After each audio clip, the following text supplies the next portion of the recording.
de, de, de erros de conduta, né, no sentido legal, muito grande. Eu não vou falar nem no sentido espiritual ou moral, mas no sentido legal. Então você tem toda essa situação.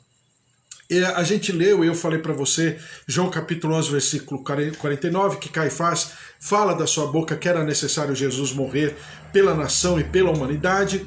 Depois a gente leu Números 11, 16, Êxodo 18, que fala sobre... Êxodo 18 eu vou até ler de novo, que é o conselho do sogro de Moisés, Jetro, falando sobre isso que chamaria mais tarde Sinédrio.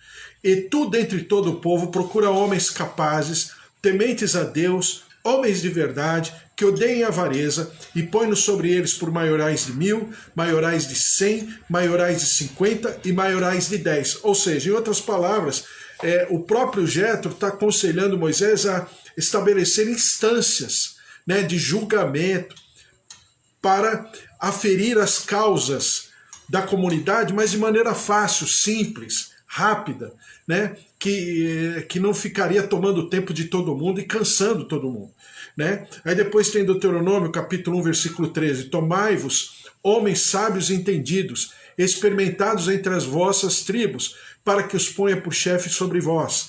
E depois eu li vários textos a respeito, e eu quero ler esse aqui que eu acho que eu não li ontem, que é...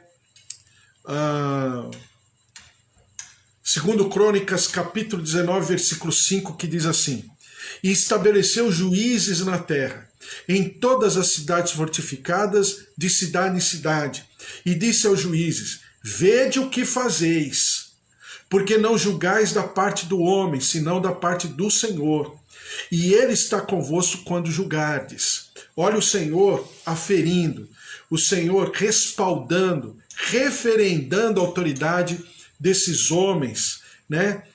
Desses julgadores, desses juízes. Diz aqui: Agora, pois, seja o temor do Senhor convosco, guardai-o, fazei-o, porque não há no Senhor, nosso Deus, iniquidade, nem acepção de pessoas, nem aceitação de suborno. E também estabeleceu Jeosafá e alguns dos levitas, sacerdotes, chefes dos pais de Israel. Aí você está percebendo o que compunha o Sinédrio, né? Chefes dos pais de Israel, sobre o juízo do Senhor e sobre as causas judiciais. E voltaram a Jerusalém. E deu-lhes ordem dizendo: Assim fazei no temor do Senhor, com fidelidade, coração íntegro, e em toda a diferença que vier a vós, de vossos irmãos que habitam nas suas cidades, entre sangue e sangue, entre lei e mandamento, entre estatutos e juízos. Claro que Deus aqui está falando o quê?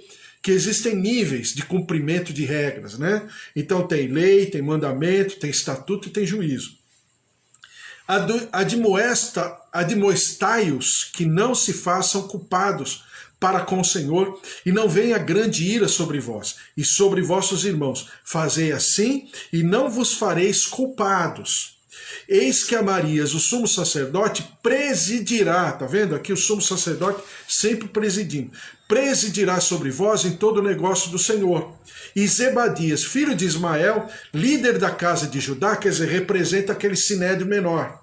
Líder da casa de Judá em todo o negócio do rei. Quer dizer, as questões mais, vamos chamar assim, mais sociais, mais políticas, a gente chama isso hoje de cível, né? As questões mais da vara cível, né? Ficaria dividido assim.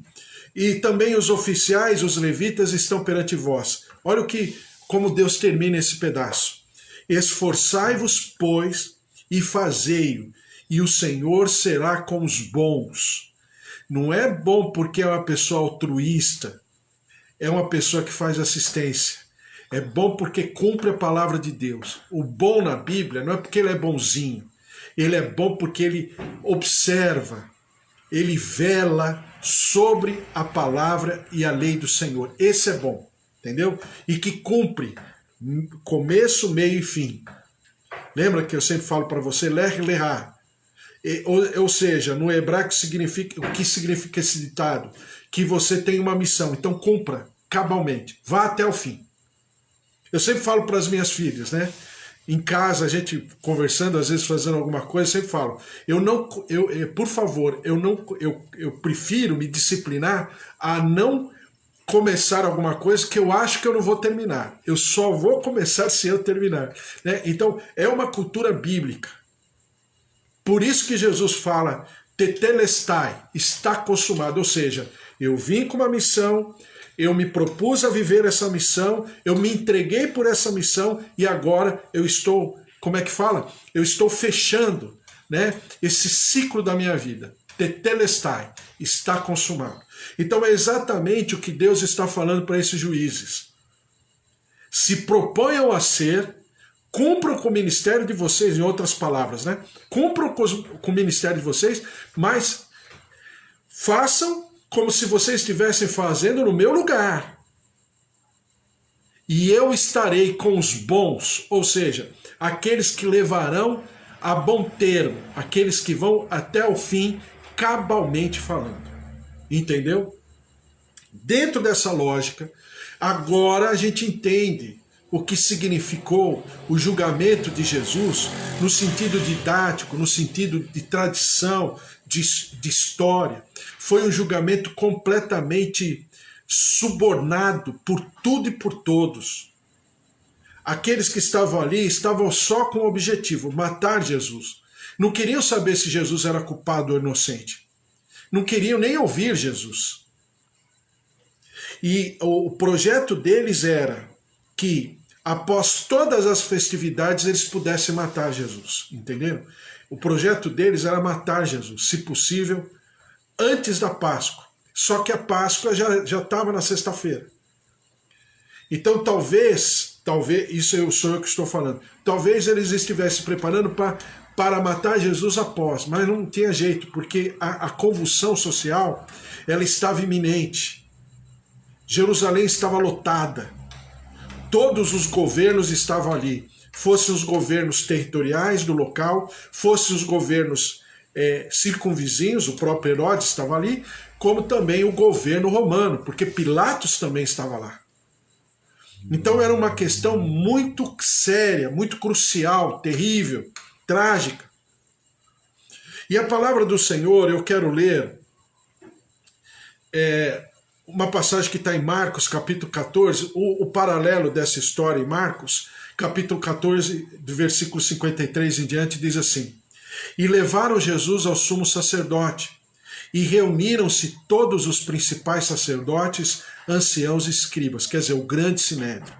Pedro seguira-o de longe até o interior do pátio do sumo sacerdote e estava sentado entre os serventuários, aquentando-se ao fogo.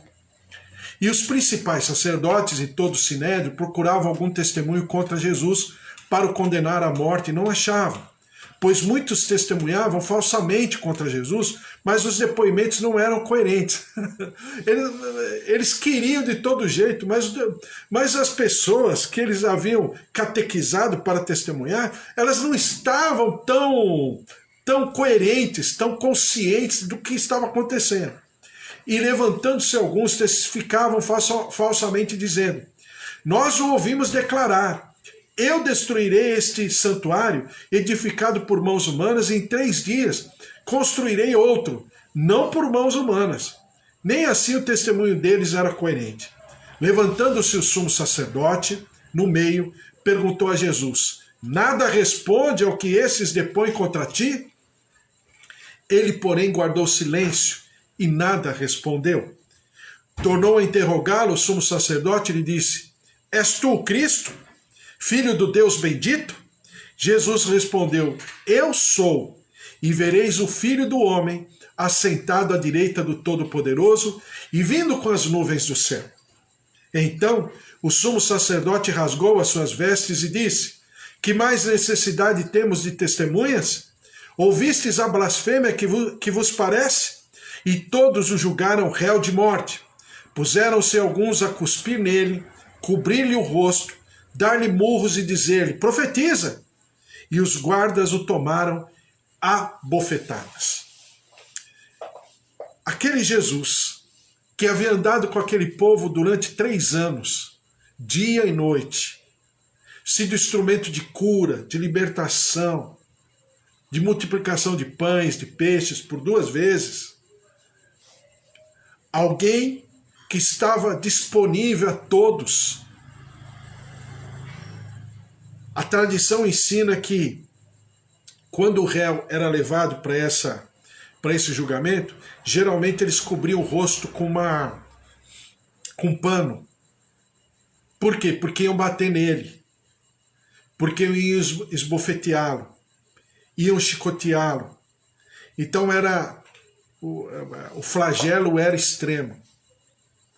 Só que eles ficavam zombando de Jesus, batendo em Jesus e falando: profetiza, quem é que te bateu? Revela agora, você não é profeta?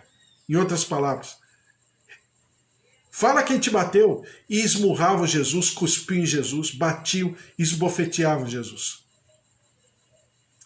Esse homem, que agora estava ali, apanhando o Filho de Deus, que não teve por usurpação ser igual a Deus, mas esvaziando-se de si, se fez pecado, se fez maldição, se fez iniquidade pelas nossas vidas.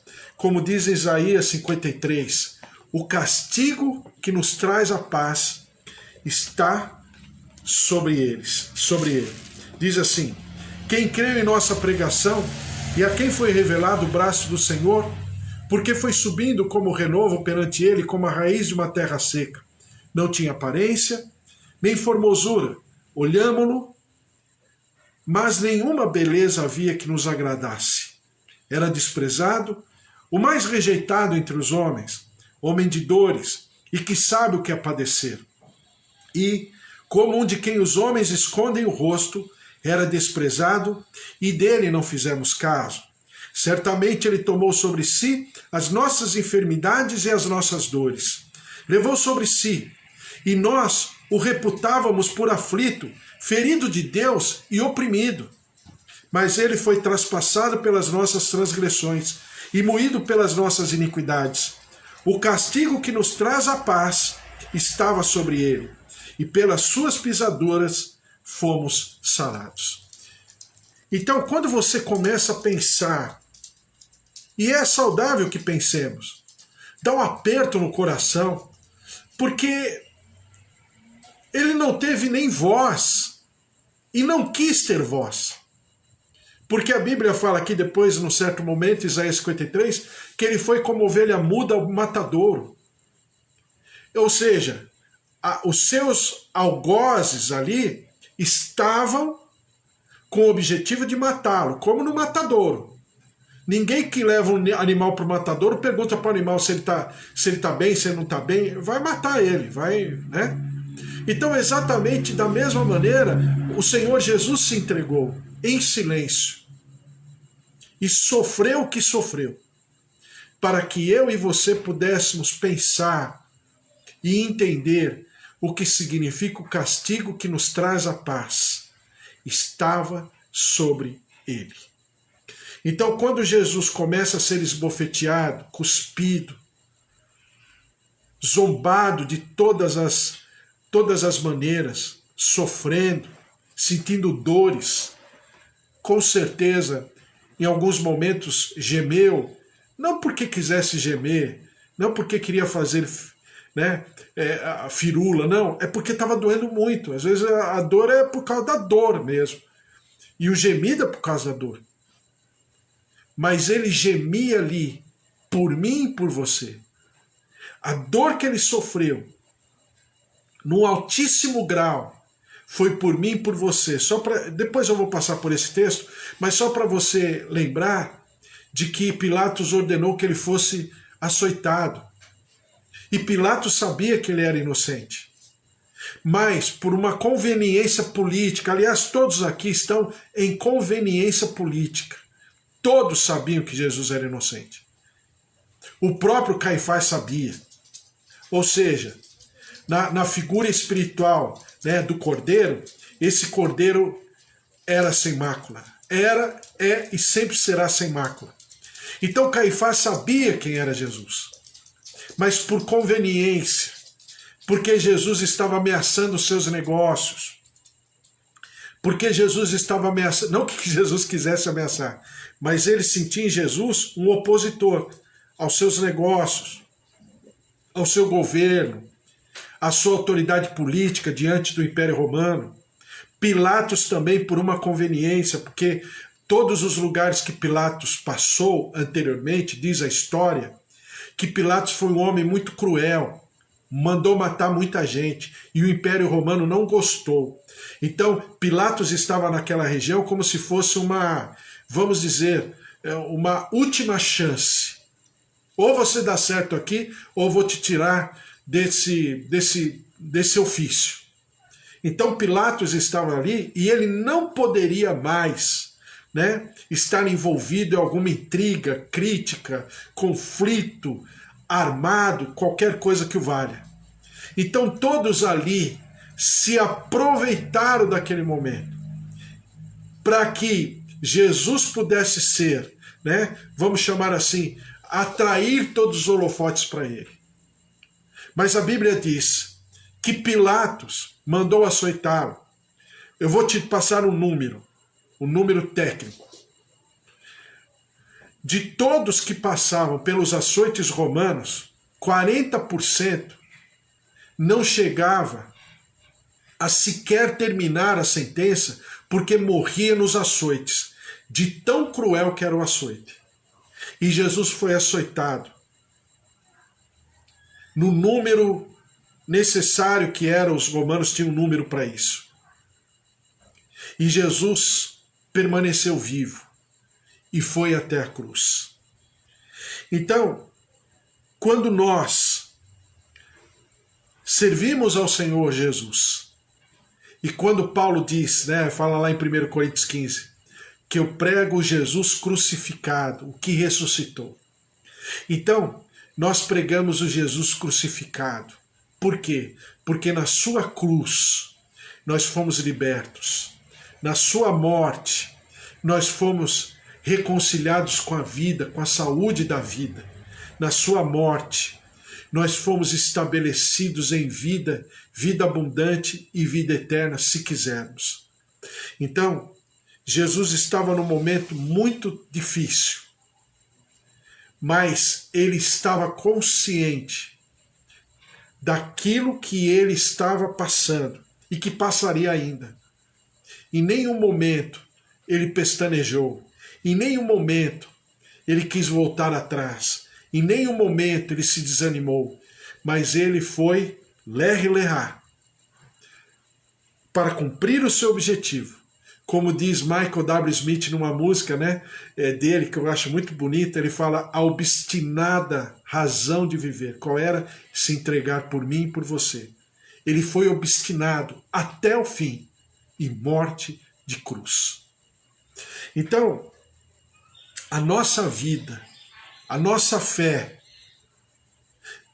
depende única e exclusivamente dessa entrega de Jesus Cristo, o único mediador entre Deus e os homens. Jesus, homem.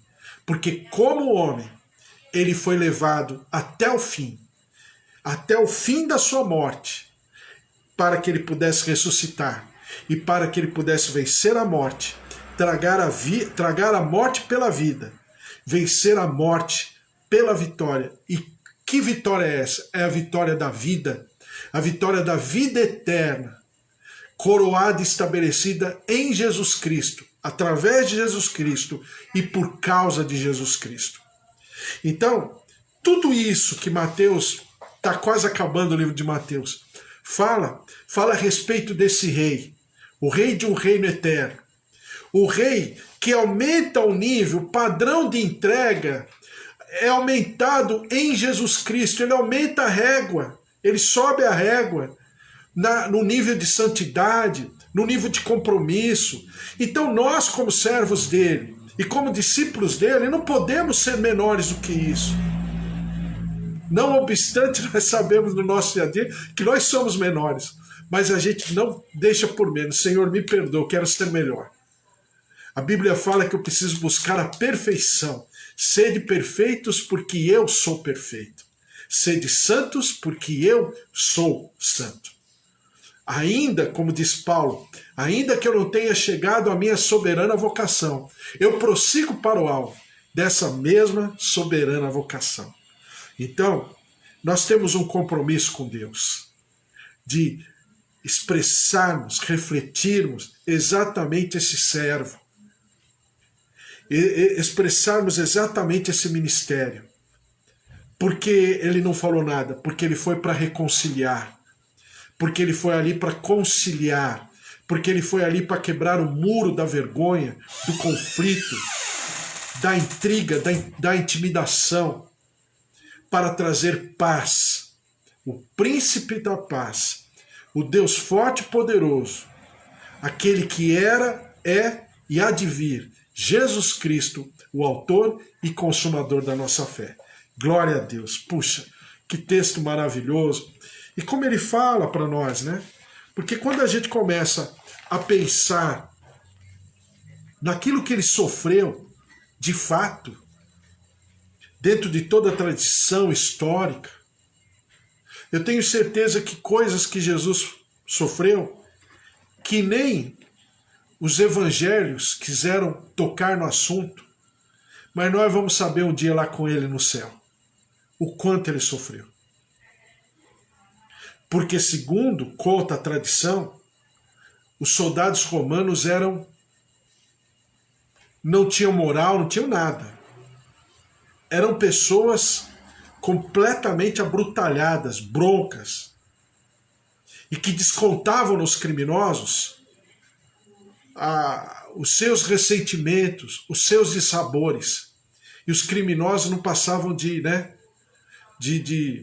sei lá, saco de pancada.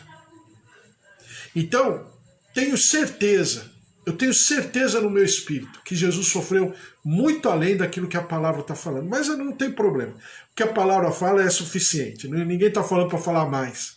Ninguém está tendo uma outra revelação, não é isso não. Eu só estou falando que a crueldade foi ao último nível.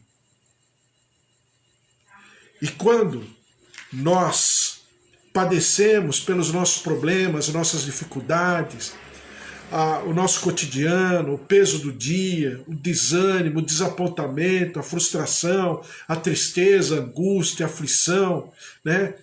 Muitas vezes a insegurança, a convicção sobre a nossa fé, uma série de coisas, claro, estamos passando um momento crítico, pandemia, desemprego, inflação, os conflitos aí na política, tudo que está acontecendo, mas tenha bom ânimo, calma. Ele já venceu. Ele já cumpriu. Tetelestai, já consumou todas as coisas. Lech Leá, ele cumpriu com tudo aquilo que era necessário. E ele nos exorta falando o seguinte: tem de bom ânimo, eu já venci. Então é isso que nos anima.